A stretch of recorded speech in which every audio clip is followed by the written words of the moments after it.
తెలంగాణ రాజ్యాధికార పార్టీ ఏ పార్టీలో ఉన్న బీసీ బిడ్డకైనా అండగా నిలబడుతుంది. ఎవరైనా మా ఆడబిడ్డల తెరవొచ్చినా మా నాయకుల తెరవొచ్చినా మీ అంతు చూస్తాం. మొన్ననేమో చెరుకు సుధాకర్ని చంపుతామని చెప్పి ఫోన్ చేస్తావు. నిన్ననేమో పున్నా కైలాస్ నేతను డీసీసీ ప్రెసిడెంట్ అయితే ఒక పద్మశాలి బిడ్డ ఎట్లయితాడని లెటర్ రాస్తావు. ఇవాళనేమో మా బీసీలతో ఉత్సవం దాగిపిస్తావు. ఇదా వెంకరెడ్డి నువ్వు చేయాల్సినటువంటి పని? ఇదేనా నువ్వు చేసే పని?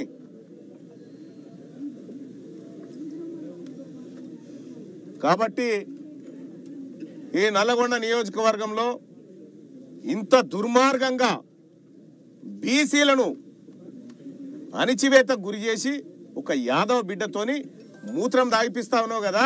ఇదే వరంగల్ సభలో కామెంట్ పెట్టిరు ఒక ఆయన, ఏమనో రెడ్ ఆయన కామెంట్ పెడతాడు, బీసీలంతా మా మూత్రం తాగాలని కామెంట్ పెట్టిండు. ఆ రోజే చెప్పిన ఎవరు తాగుతున్నాడు రా అని. ఇవాళ మీరు అదే పని చేసిరు కదా.